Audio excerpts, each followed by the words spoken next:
Trigger warning: the following episode contains talks of true crimes, assault, stabbing, death, and suicide. It also includes mild adult language.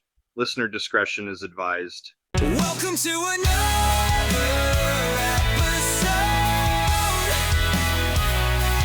Mikey on mute, your mind's implode. He's coming off mute for you.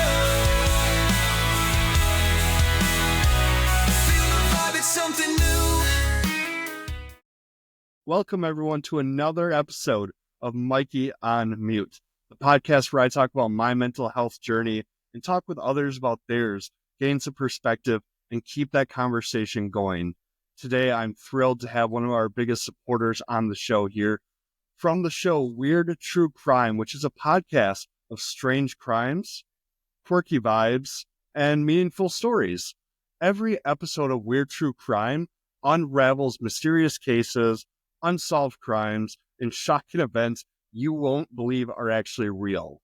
Ladies and gentlemen, everyone, please welcome one of the hosts here of Weird True Crime, Gina. Gina, how's it going tonight? Hey, I'm good. I'm so excited to be here. Mikey, thank you for having me. I really appreciate it.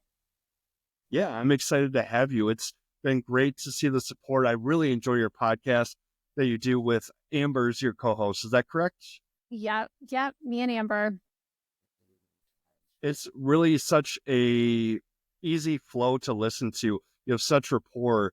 I guess maybe down the road we could talk about like where you know Amber from and all that stuff. But truly, it's been great. And I go back to that line of "You won't believe it are real." For everyone listening, I just checked out again the latest episode about Ellen Greensburg with the 20 stab wounds and how they determined that case to be how they did. I'm not going to spoil anything. Go listen to the episode. But it is crazy. So just really, I highly enjoy the product that you guys are putting out there. Thank you. I think we really try to focus on the stories that are not being told that deserve more attention. Of course, Ellen's case, it is a pretty well-known case just because she has been in the media spotlight for so long, but it's back in the spotlight now, thankfully, because her parents have fought relentlessly for so long to get the state of Pennsylvania to take a better look at it. And they're finally admitting, hey, yeah, we screwed up here and we should probably take a closer look. And so it's huge. And I'm so happy for her family and hope that they get the justice that she deserves soon, because there is no way that this girl suffered from 20 stab wounds, 10 of which were in the back of her head and neck, and it was a suicide. It's just not feasible for so many other reasons. But yeah, it's stories like that, and then the unsolved and the missing topics that are not getting enough attention for whatever reason, either from law enforcement or the media, and being able to help those families have a platform to tell those stories is so meaningful, and we're really glad to be able to do it. So thank you for your support as well. We love it. Absolutely. You do it in such a respectful way and really help those families out. As far as Ellen's case, all I can think is like, I can barely reach back to scratch my back. I don't know how I would stab myself in the back. No. It doesn't make any sense to me. It really doesn't. No.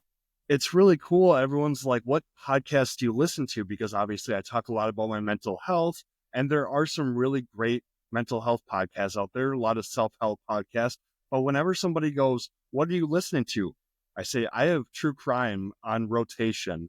I love true crime podcasts. It's one of my favorite genres to do. I listen to a whole bunch of different, obviously we have Weird True Crime. The other supporter that is on there all the time, Thick Thighs, Creepy Vibes from Canada. They're a great team. Kind of bigger one, True Crime All the Time and True Crime All the Time Unsolved with Mike and Gibby. They're really good to listen to. I love a two co-host true crime conversation. And so it's always interesting. And they go, do you think there's like some correlation between liking true crime and then having, mental health things going on? And I don't know if there's a correlation. I don't know if I have enough evidence. Do you have any thoughts on that? You know what? I do. And I don't know if it's because I'm a woman who suffers from anxiety, and I have for, my entire life. I didn't get diagnosed until college, but that's a whole other story. I think there's something about listening to cases and these stories that make some people feel like, okay, well, by hearing about things that have happened to these other people, maybe I can better protect myself. But I think that's dangerous because as somebody who does listen to a lot of true crime and has been in this space for a while, it's really easy to binge these cases and hear about these horrible things that have happened to other people and then forget, oh, right, there are actually other people on the other side of this that did experience this, and there are family members and friends and loved ones that are reeling from the aftermath of that.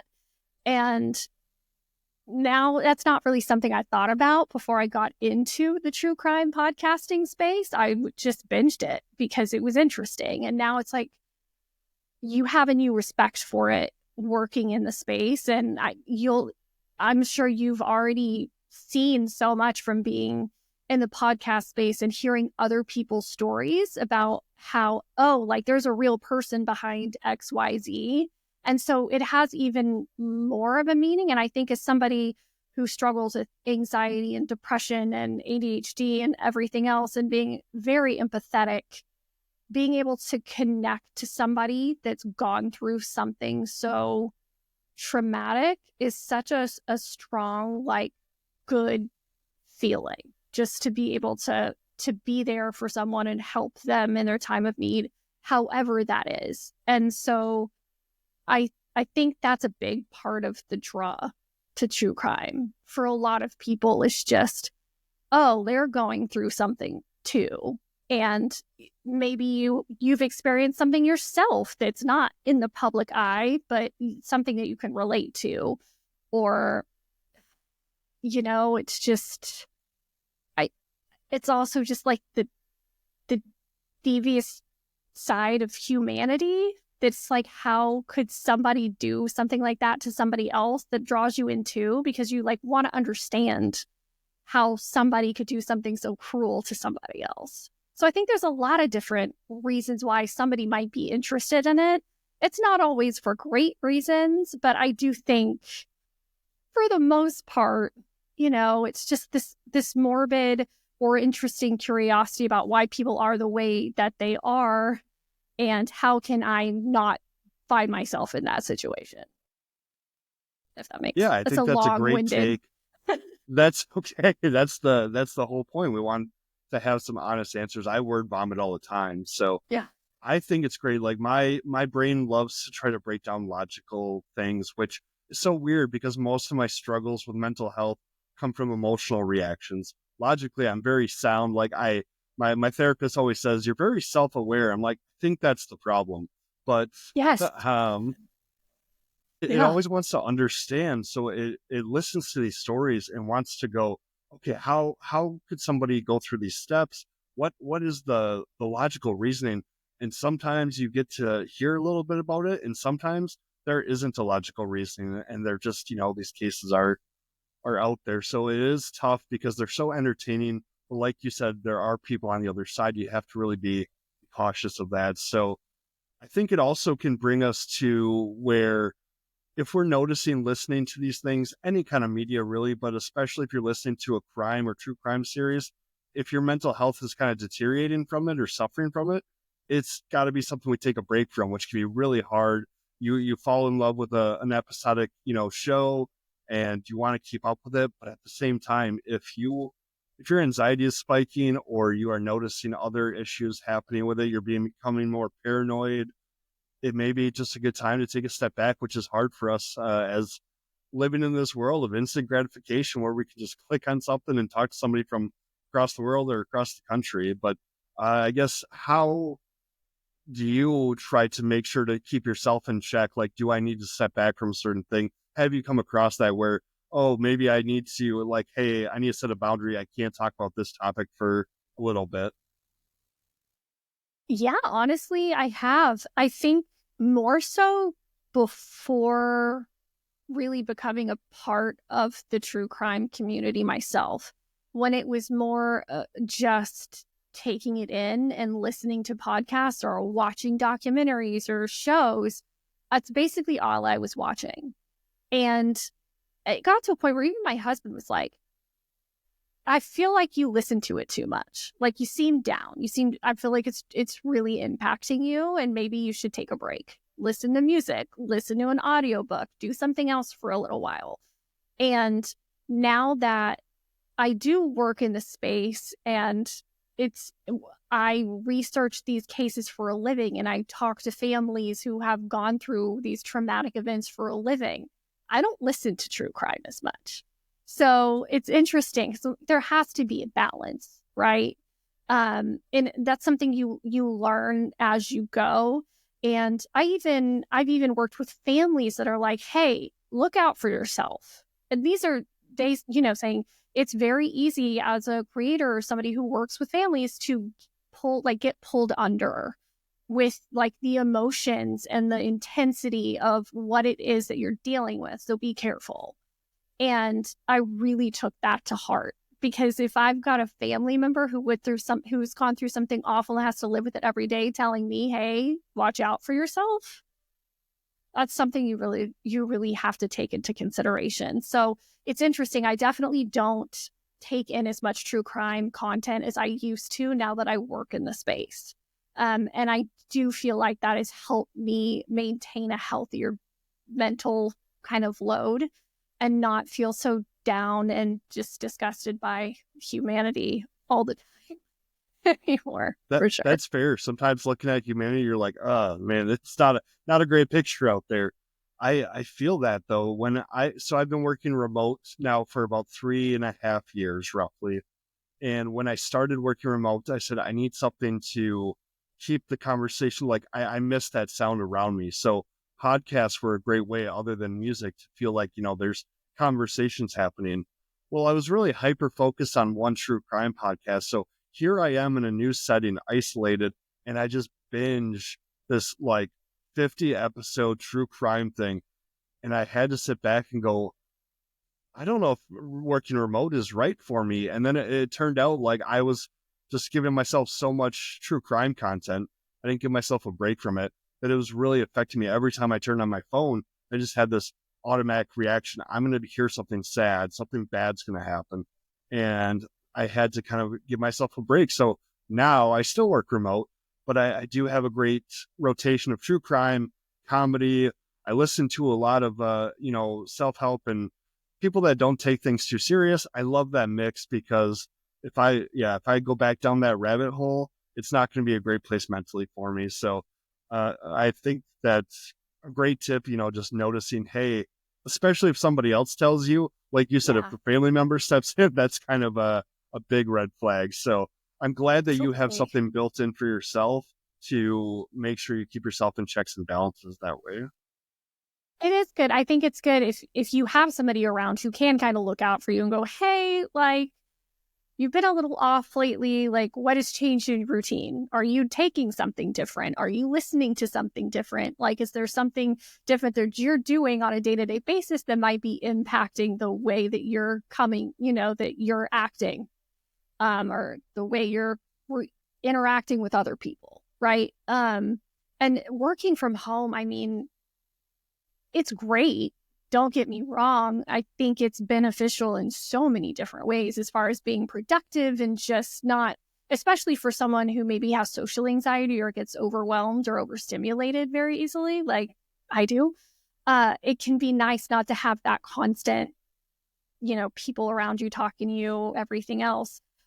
But it's good that you realized that listening to true crime consistently was impacting you. And you're like, maybe it's the working from home. You're like, no, actually, it's the content that I'm taking in. I'm sitting here by myself working and also listening to awful things. It's kind of like when you realize maybe I shouldn't be reading every news article and everything that's going on in the world right now, because it's a lot and it's heavy. And I understand that people want to be informed. But you also have to realize that knowing everything at all times is not necessarily very healthy for you. So it's just being self-aware, like you said, and that's hard to be. But I'm also a very self-aware person, so I understand. I understand what you mean. It's good to be self-aware, and also my wife is very, how do I say, she's just very blunt, a lot to the point, and she will just flat out tell me if I am acting different or if something seems off. We have such different conversation styles. We have different anxieties. We just, it's so interesting to see the balance. Like what gives me anxiety doesn't give her anxiety, and vice versa. So it's helpful to have that blunt person, because I'm very much, I will tiptoe around a lot of things. I come from, a lot of people pleasing in my past, and she is just very much like, nope, something's wrong. Let's figure this, like, what's going on? Yeah. I Yeah. like So that.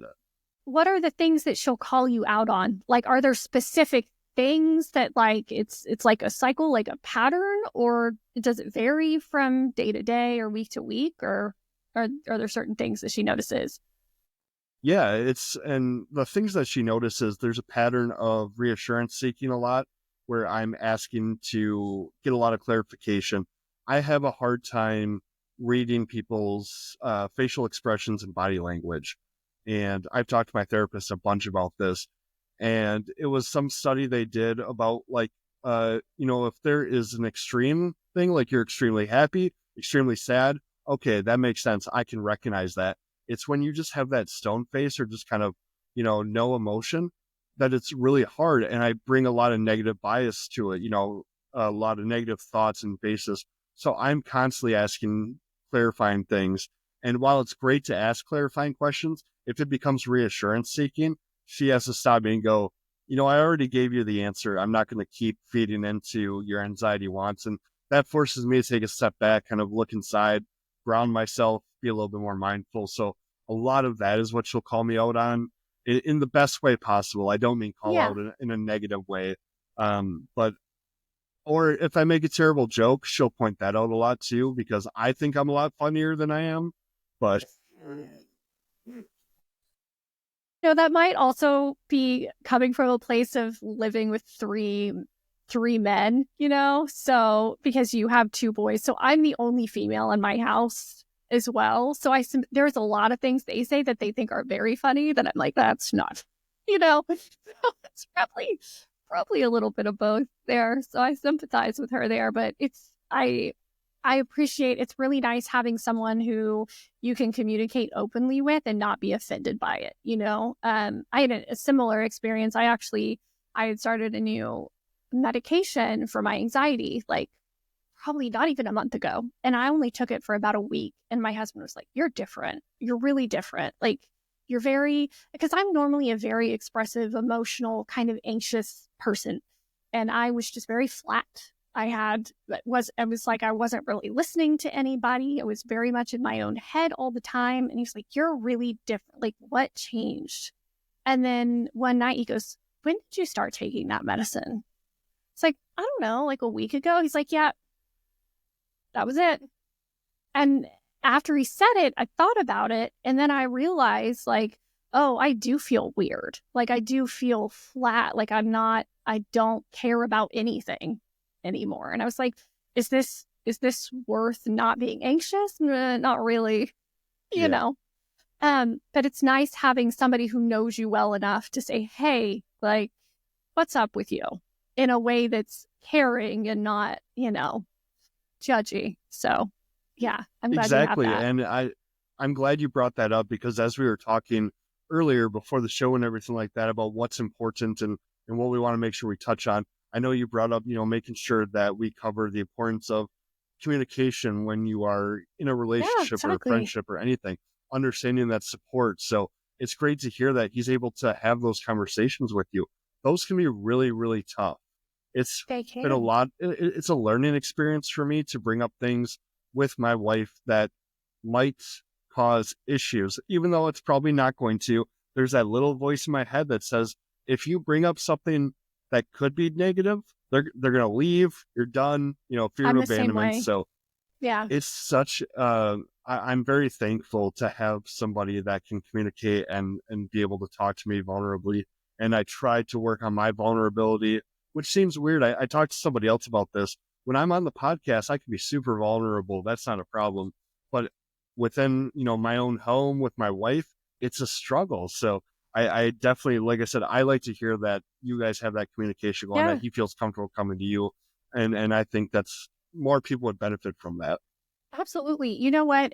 It's an interesting point you made about you feel like you can be more open and vulnerable on the podcast than you can in your personal life. I feel like that's so true. I feel like that's true in a lot of situations. The people that you're not as close to, like there's not as much to lose, right? So it's like, okay, if I'm vulnerable or open and I say something silly, okay, cool, whatever. Like I don't have to go home with that person, or I don't have to see that person tomorrow in whatever circumstance, So yeah, it's the stakes aren't as high, I guess. It's somebody that you care about deeply, and you care about how they react to you or what they think of you. And then it's like, oh, okay, well, if I say this thing, is it going to offend them? Are they going to think differently of me? Is it going to impact my relationship with this person? And I think that's true in friendships too, and for men, I know that's so hard. It's hard for men to be open in friendships. I'm very lucky in that I have several close girlfriends that we can sit and say, this thing happened to me in this other relationship that I have, not necessarily like a romantic relationship, but like with a family member or another friend. And we can sit there and dissect it and go, well, why did that affect you the way that it did? And what happened in this other part of your life that may have played a role in how this is impacting you now? And it's so important to find people that you can be that comfortable with and open with, that are not going to judge you for it. And it's really hard to find, but it's very helpful. Once you find that circle, though, it's so refreshing. It is really hard as a man to, first off, just speak out about anything that's going on. We are raised in a toxic masculinity world where you're told don't share those. And so the idea of finding somebody that I can do that with, it never crossed my mind for a long time. And now I am very fortunate to be able to have made different kinds of connections of people that I can reach out to and talk to. I have a close guy friend that I talk to on a regular, as far as at least once a week, checking in, like, hey, kind of where's your headspace at? Because we can send memes back and forth. Right. That's fine and dandy. But to be able to go, hey, I'm kind of struggling with this. And I don't feel that feeling like he's going to leave. Like I said, it's very odd, because if I worry about it with my wife, but like with this male friend, I don't know if it's because if he leaves, there's another one that maybe it could come in, but that's for me and my therapist to figure out down the road. I always kind of surrounded myself a lot more with girls, as far as who I could talk to, who I could befriend. I talked to a lot of people that were older than me. I've always been that way about hanging out with people older than me and connecting with them. I don't know if it's having my son, when I was 19 or whatever, if it grew, caused me to grow up, but it is so, I just wish the world had more of a, hey, it's okay for a bunch of guys to go sit down and talk. And that might look different for everybody. I was talking to somebody last week that said they just want to be able to go sit at the pub and drink with friends and kind of talk it out. Other people, that's a trigger for them. They don't want to be around a bar setting. Alcohol kind of makes it worse. Yeah. So I think it takes a lot to reach out, but I do encourage people. The way that I've gotten more people to talk to me about what's going on with my stuff is bringing up the podcast, bringing up what I'm trying to do, and just the overwhelming kind of reflection of people going, hey, that's awesome that you're doing this. I didn't know that people talk about this. And so Right. it's been really, really cool to kind of build those connections and have those people there for when I do need kind of just a headspace check. I love that. That's so refreshing to hear a man say those things. Hey, I have another male friend that we're fine being open and being like, hey, like I'm kind of struggling right now. Like, okay, cool, let's talk about it. You don't hear that very often, especially not in our generation. And I think that's why what you're doing is so cool, because we really need to fix the stigma around mental health being a gendered thing, or oh, well, you're a guy, so you're not supposed to talk about that stuff. Just suck it up and deal with it. Because I mean, we're old enough to know that that's not a healthy way to deal with things. And I've unfortunately lost several men over the years because they did not deal with their mental health. And it's scary. And I think I told my husband, I was like, yeah, I'm gonna go on a podcast. This guy, he started a podcast to talk about mental health and like help with the stigma around males and mental health. And he's like, oh, that's pretty cool. And I was like, it is cool. Like, we should talk about it. And because there's nothing wrong with it. Like, we're all humans, right? We all have feelings and struggle with different things. It doesn't make you any less masculine because you struggle. Like, it's human nature. So yeah, I think it's really cool that you have somebody that you can talk to, and I wish more men would do that, honestly, because most of them don't. It's like, well, who do you talk to? I don't, nobody. Yeah, it's tough. I appreciate the kind words. I really do. And I'm very thankful for my friend that I can talk to about it. I can say I don't have a whole lot of other men that I can say that, in my life that I can go to and speak freely about. There is a wall that's still up there from, what I learned growing up. And it's one of those things that I talk a big game on the podcast. I can try to bring out the conversation, but it's always going to be a struggle for me. It's going to be ebbs and flows. I tell people all the time, I'm not a therapist. I'm not on here telling you how to take care of your mental health. I'm just a guy that wants to talk about it and make it less taboo. Yeah. And the best moments, I've been doing this since fall now, and the best moments have been emails and comments from men that have just said, I am so thankful that I found your podcast, that you were speaking out, like, you're doing good things. And here's I'm always beating myself up and not confident. I'm like, I don't know if I'm really doing anything. So it's really cool to hear that feedback.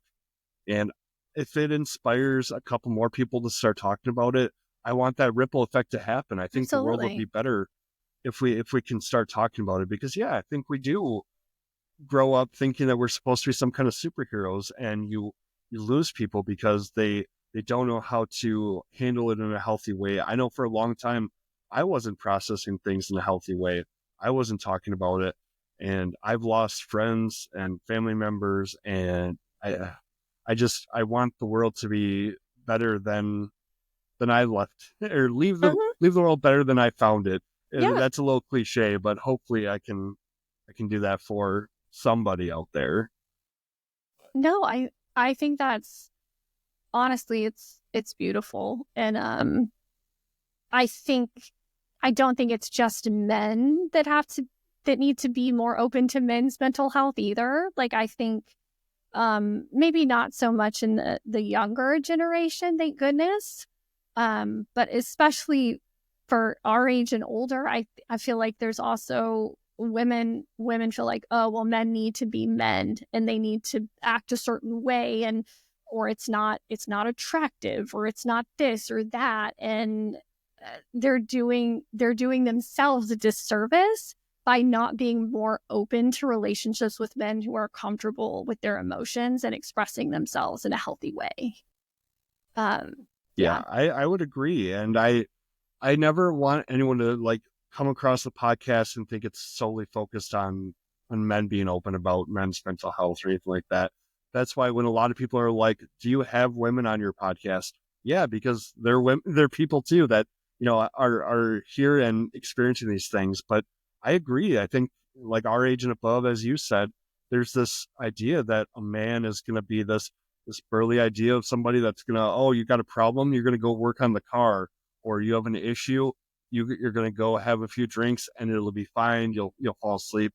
And I don't know if they're encouraging that, but they're definitely being quiet about it. If I can steal from my own title, they're staying on mute about their worries.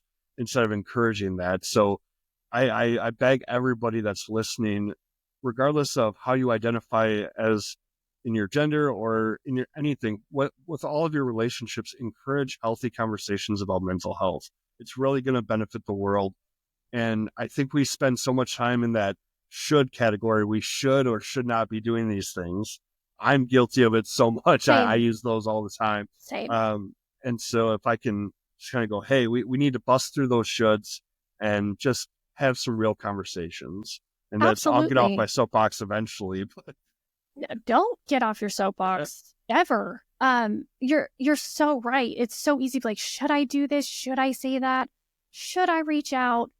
Yes, do it. Because if you feel like you need to check in on somebody, you probably should. That's, that's your gut telling you, I should probably make sure this person's okay.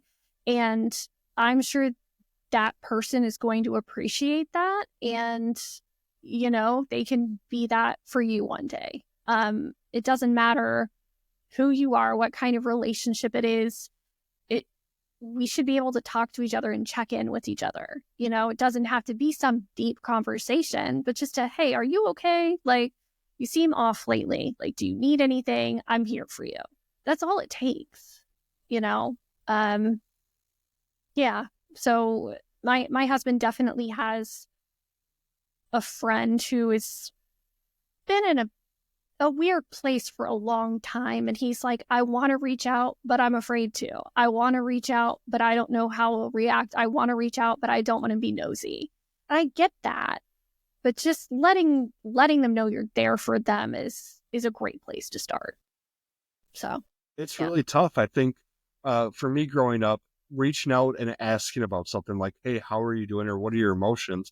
You got a lot of negative impacts. You got called a lot of names or slurs. It became a very feminine thing to do if you wanted to check in with somebody on their emotions. So it's really hard. We worry about it. And at our core, we don't want to upset people, especially the people that we care about. So I understand his thinking of like, I don't want to upset them, but I have had to push myself to a place that, hey, if they get upset about me checking in, maybe I need to reevaluate this friendship in the first place. So that's Exactly. a hard thing to hear. I talk to my boys about that a lot because my 13-year-old, especially middle school, is hard. The It's the worst. worst. Like kids are mean. And Yes. so trying to talk to them about like, hey, if you don't like this or you need to speak up about something, you need to do that. If they don't like that, you should probably pick some other friends. And I think it gets hard as adults because it's already hard to make friends as adults. We all struggle with it. And we don't want to lose the ones that we have. So trying to find that balance. But yeah, I would rather somebody check in with me and I'll be blunt. Like I'm in a good place. I don't need this right now. Or usually it's, hey, I really appreciate you looking out and all that stuff, because Absolutely. most of the messages that come through my phone are just silly memes or something like that, which is highly appreciated. I love a good meme, but Same. it is really nice to know that friendship has more of a base to it, that they actually Mm-hmm. care. So, and I can Yeah. hear this passion as you speak about it. I know that you do a true crime podcast, but you are so passionate about mental health. And that came through so very loud when we were talking previously. And I don't mean in a volume way, just you have so many things to talk about with it. And I felt that passion. And I kind of want to just see, like, without diving too far past any boundaries, do you have personal ties, or what kind of drives your big passion here to make sure mental health is something that's talked about on the table? Oh gosh. I mean, it is very personal to me. I grew up in a household where you didn't talk about your emotions. You kind of just shoved it under the table. And my mom, I love my mom. We're very close, but she's a very anxious person. She worries about everything. She always has. And that impacted me more than I realized it did at a very young age. And I think that I've probably had anxiety for most of my life, even as a child. And it it affected me in a lot of physical ways with migraines and like I got a lot of I would get a lot of muscle spasms in my back and like horrible like just tension all over my body, and I wouldn't know what was wrong with me. And this was all through high school. And then in college, my senior year of college, I started getting panic attacks every day. I didn't know they were panic attacks. And I thought I was dying. And I ended up having to drive myself to the emergency room. And they did all these tests, all these EKGs, everything was fine. Like, they gave me a Xanax, 20 minutes, I was fine. And I ended up having to take Xanax just to graduate from college. And it was awful. Like, I hated the way it made me feel. I was glad I didn't have panic attacks every day, but I told myself, okay, as soon as I graduate, I'm getting off of this. And it was awful. It was awful, like getting off of it, because I didn't want to be dependent on it. And, you know, it's something that I've had to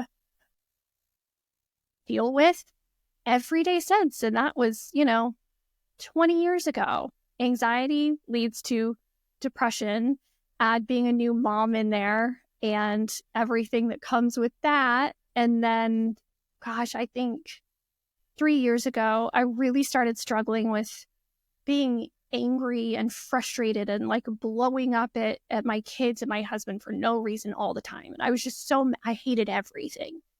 And I wanted to crawl out of my own skin. And I was like, what is going on with me?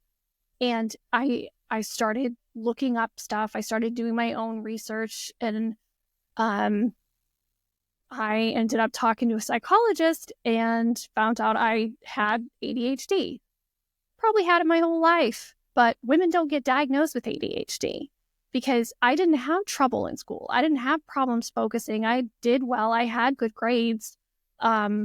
Mine is more emotional, being able to self-regulate, and it's sensory driven, which is also impacted by anxiety. And so as women, as we get older and we take on more responsibilities and we become moms and we have jobs and careers and home lives, it becomes too much to control, and then it just comes blaring to the surface. And that was a big eye-opener for me. I was like, how is it that I struggled with anxiety for my entire life, or like most of my childhood into college, had nobody to help me, no way of knowing what was going on with me or how to deal with it. And then I don't find out until I'm almost 40 that I've had ADHD for all this time. Like, I could have been learning how to deal with this, so I could have been able to like accomplish my goals and have better relationships and not feel so flaky and out of control all the time, and miss out on all these opportunities to like grow and be who I wanted to be because I was terrified of failing, or I would get to a point in a career and then get so scared that I would quit. And I did it over and over and over and over again. And there has to be a point where you stop doing that, right? And then you have kids and they get older and you start seeing those same things in your kids. And that's when you go, oh, okay, like I really need to work on myself so I can figure out how to help them, because I don't want them to go through the same thing that I did.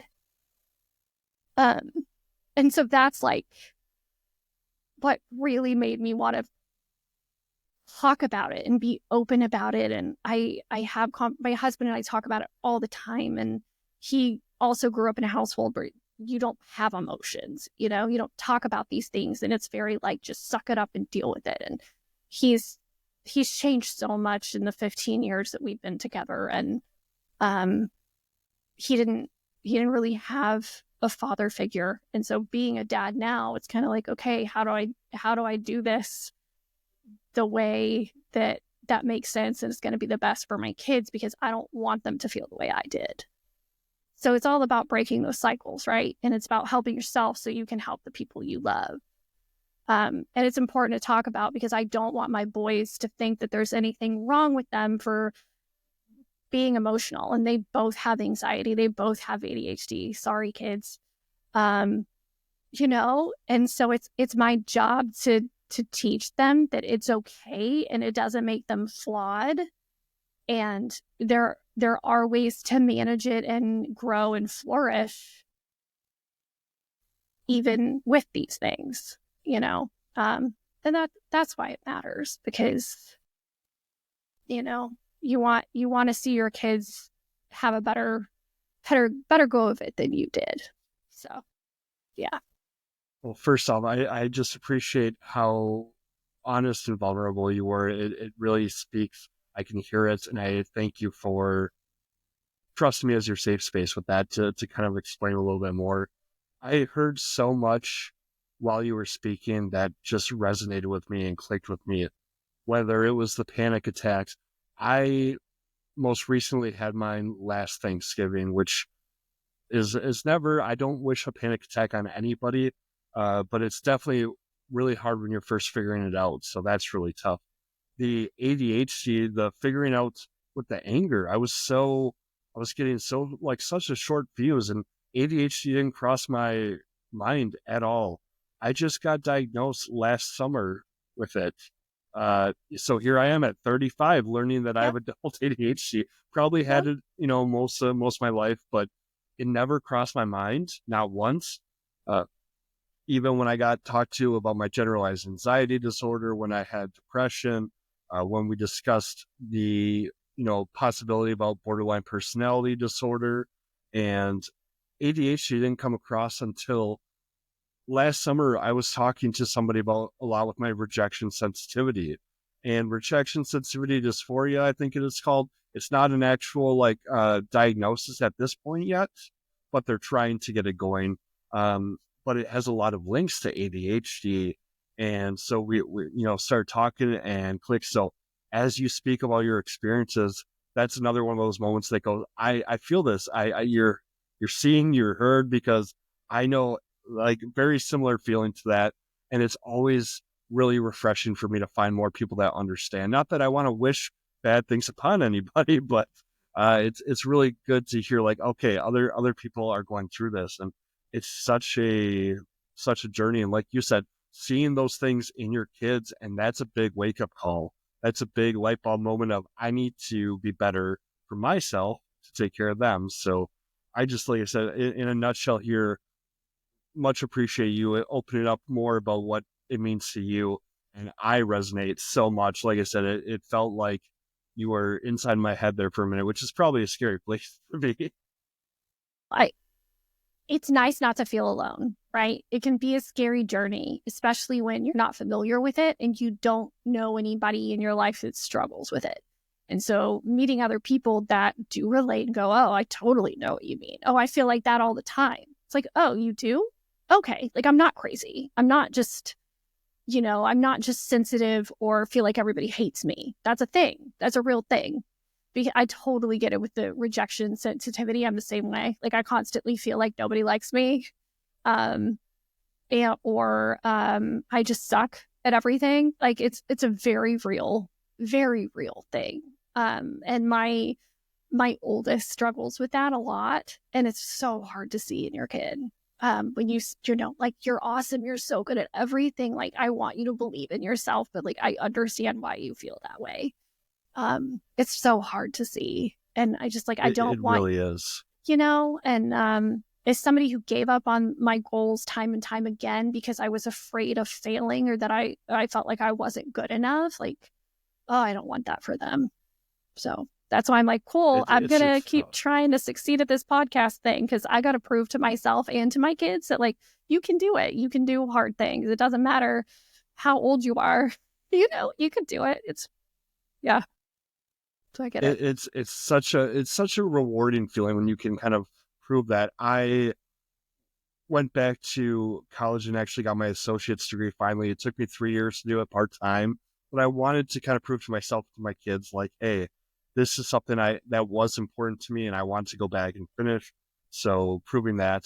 Same with these. It's so easy to recognize how good they are, how amazing they are at things, but it's really hard to recognize that in ourselves.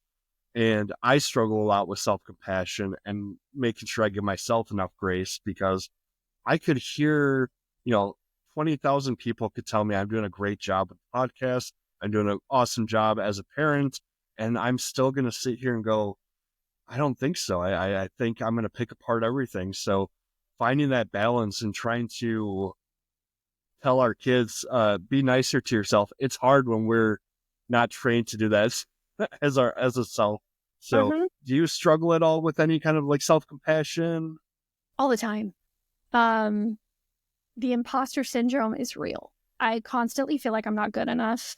Even with the podcast, I mean, we've made huge strides in the past 6 months and we've grown so much and met so many amazing people. And I still doubt myself every day. It's, what am I doing? I don't belong in this space. Like, I don't know what I'm talking about. Nobody thinks I'm interesting. Like, why would anybody want to talk to me? Every day, you know? Yeah. And especially as a parent, you know? Oh, wow, I really sucked today. Oh, wow, like I didn't accomplish anything for my kids today. Wow, like I was in a really bad mental space today and was probably way snappier at my kids than I needed to be, or XYZ. Um, it's much easier to be mean to yourself than it is to be nice to yourself. It is. I remember recognizing a moment where I was not I didn't handle a great parenting situation. And I had to go to my 13-year-old and basically say, I didn't handle that right. I'm sorry. Own up to it and take that accountability. And then she immediately was like, no, no, no, you did fine. You did fine. And I could see that people pleaser and that reassurance. And he just wanted to make sure I didn't feel bad. And I had to explain to him, like, it's okay. Like, I need to feel this emotion right now. Like, I need to feel that I have some room to grow. I have some room to improve. And I said, it's not your responsibility to regulate mine, which is a hard lesson because I grew up thinking it was my responsibility to take care of those around me. I still struggle to this day to know that it's not my job to take care of other people's emotions. Mhm. It's weird. I sit on there with my therapist and I go, what do you mean? Like, it's not my responsibility to make sure my wife's happy all the time or my wife's in a good mental place. It doesn't compute with me sometimes. And so trying to understand, hey, other people are going to have their own things. You can be supportive, but ultimately it's not my job to make sure, Gina's feeling good or Gina's in a good space, things like that. So that's been a It's hard hard. lesson for me to learn. It is hard, especially when you take everything very personally. Like if somebody around me that is very important to me is down or is off or is having a hard day, I take it very personally. It's like, what did I do? Did I do something wrong? And so I've really had to let go of that, especially with my husband. He's always like, Gina, it's not about you, you know. It's fine. Like this, you didn't do anything. What are you talking about? And so it's very hard for me not to want to fix things or feel like I did something wrong. Um, and my oldest son is definitely like that too. And I really love the fact that you can own up to it if you feel like you crossed a line and you can go say, "Hey, I'm sorry."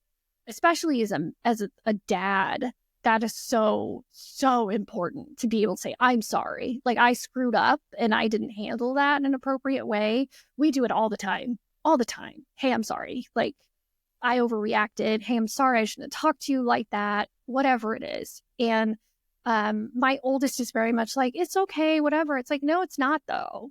You know? Like you don't have to tell me it's okay. It wasn't. So Exactly. yeah. It's tough. Especially as a man and as a dad, I guess I grew up thinking, dads are going to be mostly silent. If it's not punishment or something like that, they're probably going to be pretty quiet with a lot of things. And you're not going to get, even if they do mess up, you're not going to get an apology. You're not going to get anything from that side. And you just had to accept that that's what it was. So I try to break that cycle and go, hey, I'm a human. I mess up. I do this all the time. So let's talk together. Let's come up with solutions. And I really try to break that pattern, at least with my kids. I think a lot more men in our generation are taking a more active role in parenting, which is really nice to see because you're right. My dad was very quiet. My mom did everything, you know. She I don't really remember. My dad was there. I don't really remember him doing much. I remember once in high school, actually, he got mad at me about something. And I told him, the only time you're interested in me is if I do something wrong. I told him that.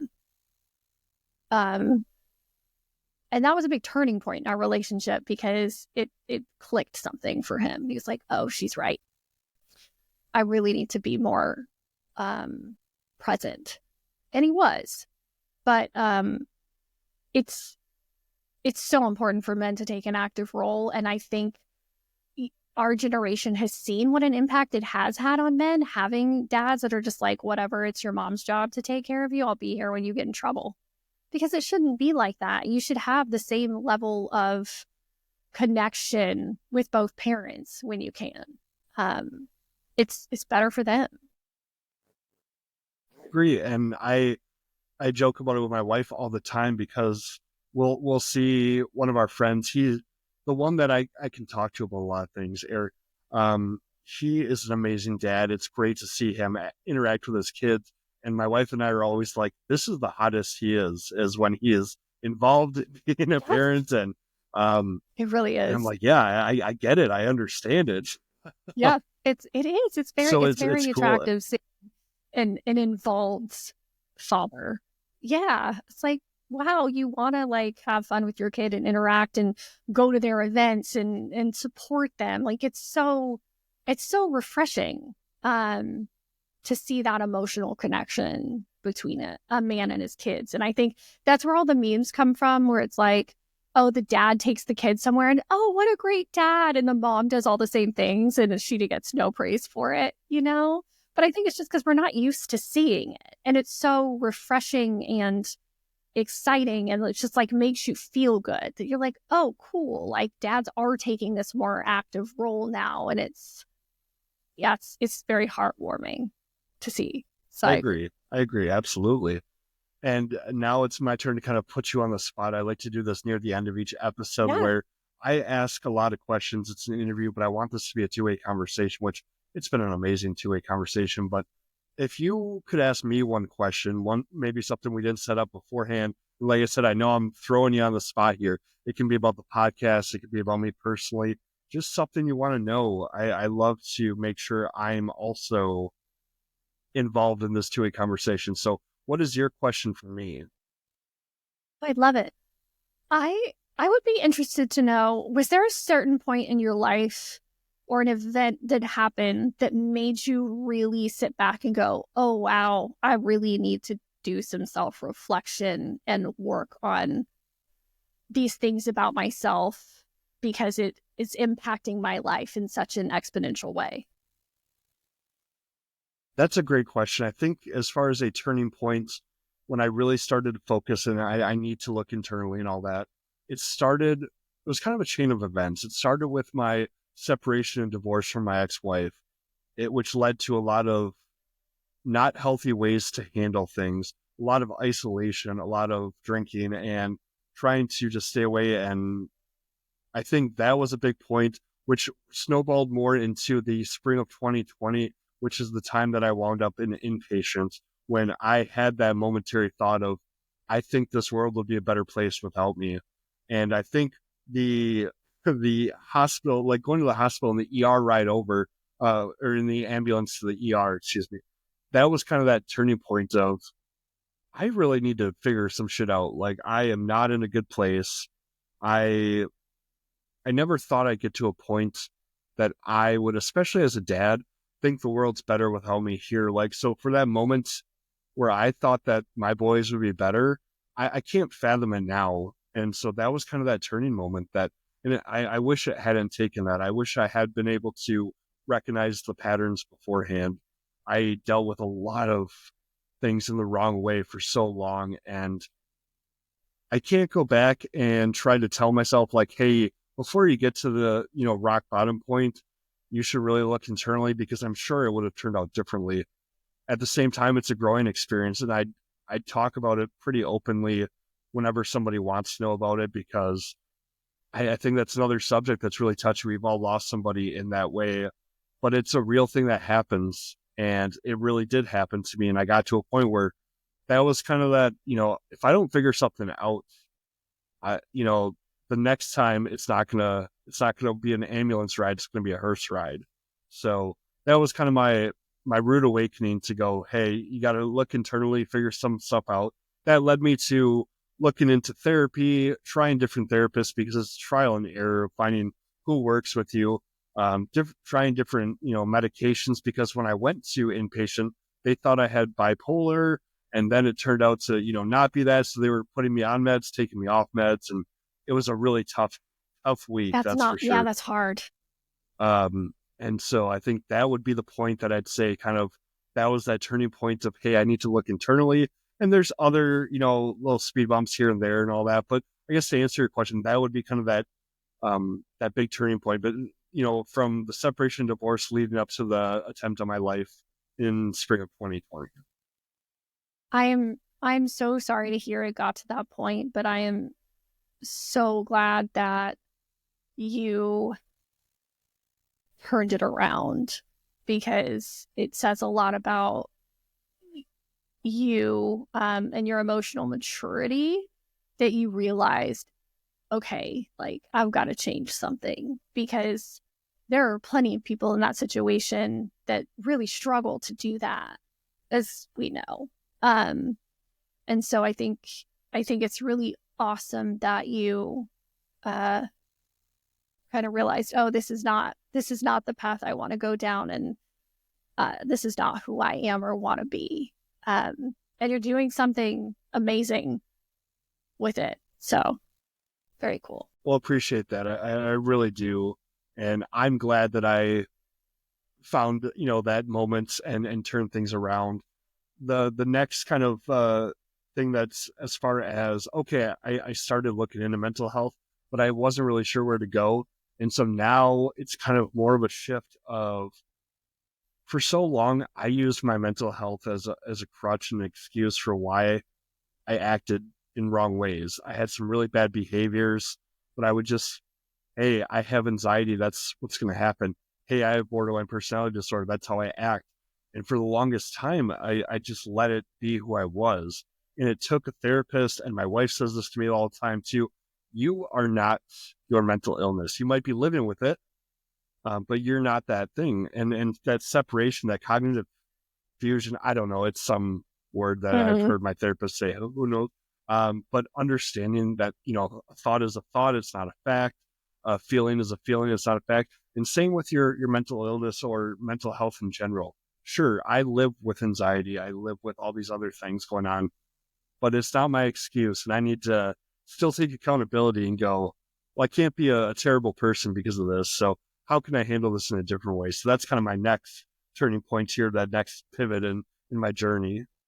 It hits so close to home. For years, it's my anxiety. It's my anxiety. And my husband is like, you have to stop letting your anxiety be your crutch for why you don't accomplish the things you want to accomplish. Like, you are not your anxiety. You might have it, but that doesn't mean it needs to stop you from reaching your goals. It doesn't mean you're not worth it. It's a really hard thing to hear, because I think Yes. at least for me personally, when I started to put the pieces together, get the diagnosis, and it started to make sense to me as far as, okay, now that I know what's happening, it makes sense.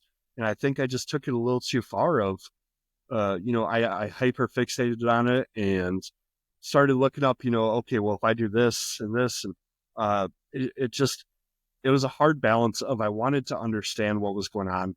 I was relieved to have some answers, but I let it envelope me as far as, this is now who I am. This is my personality. And like I said, it's really hard for us to hear, especially from people we care about, to not let it be that crutch, because it's so easy to. What It's made me something so that I mad. have to. I know, right? Made me so, I was Those like, how dare you say that to me? Like, how dare you accuse me of letting my anxiety be the reason I haven't accomplished anything? And then I was like, oh, wait, no, he's kind of right. So, yeah. it's so funny. Some of those moments that, like, in the moment, I'm like, how dare you say it? Don't call me out on that. And now it's kind of like, well, I'm kind of glad you did, though, because Yeah, otherwise. exactly. I think there's a lot of actions and just things I've done in my life that I wouldn't have noticed otherwise. I'm terrible at picking up social cues for other people, let alone myself. So if I'm not picking up on something, I probably would have done it for years still before if my wife hadn't been like, "Hey, we got to Yeah, stop doing this." exactly. No, it's you need somebody in your life who can call you out, whether you want to hear it or not. I agree, and I'm so thankful that we were able to sit down and have this conversation. It's flown so organically. Look at the time; I can't believe we're at an hour here now. I That know. just flew by. Minus the technical issues we had previous to this, but um, I guess as we're wrapping up, was there anything else you wanted to touch on, discuss? Anything you want to make sure that we get on the episode here before we kind of wrap up for the listeners? Oh, gosh. Really just like don't be afraid to be open. Don't be afraid to be vulnerable. Yeah, it's terrifying, but being able to have those tough conversations can make your relationships that much stronger and make you stronger because once there are people in your life that understand what you're struggling with and um, can help you and bring you support, it's only going to help you reach your goals and thrive in your own life that much more. And especially like if you're a parent and you have kids that are struggling, you gotta get your shit together so you can try to help them, because you don't want to repeat the cycle, especially as somebody who grew up in a very anxious, like just tense household. Um, don't do that to your kids if you don't have to, Feel that. and don't do it to yourself. Don't do it to yourself. It's not worth it. Life is so much more than your anxiety or your mental health, as much as you can let it be, don't let it control everything. Beautifully said. Really, really true. I love it. Everyone listening, as always, appreciate you listening to our conversations here. Fans of true crime, I need you to go to weirdtruecrime.com. You can find Weird True Crime on Spotify, Apple Podcasts, on Instagram. It's all one, Weird True Crime. Go find them there. If you're following my Instagram, I'll be sharing their stuff out because if I'm listening to it, I'm sharing it. You have a Patreon. Any other things? I'm not sure exactly. Anything else you want to No, selfishly kind of promote? no, that's perfect. Yeah, you can find us on Instagram, TikTok at Weird True Crime. We're also on YouTube. The podcast episodes play there as well. We do have a Patreon. Do we do much on it right now? No, but we will. So that's always something to look forward to. We love the community around it. We love meeting new people and having those interesting conversations. So if anybody out there knows anything interesting, feel free to DM us. We're always open to new stories. And yeah, that's really it. This was so refreshing and nice. It was nice to talk about something that wasn't true crime related, but just as important. So thank you for having me. I appreciate it. Christian, I appreciate it. I'm glad I could be a little less morbid for you and give you a little break from that. So Yes. before I start gushing to everybody about how much I love true crime, especially H.H. Holmes, I need to kind of take a step back here. Ladies and gentlemen, until next time, this is Mikey going back on mute. Take care. This episode of Mikey on Mute is brought to you by Little Jerk Society. Little Jerk Society is a clothing company fueled by the raw energy of creative rebellion, celebrating those who march to the beat of their own drum. They care deeply about mental health and believe in a world where everyone can thrive, regardless of their challenges. Use promo code Mikey on Mute to save 15% on your order at littlejerkclothing.com. Again, that's littlejerkclothing.com. And remember, use promo code Mikey on Mute, all one word, to save yourself 15%. Go off and make a change.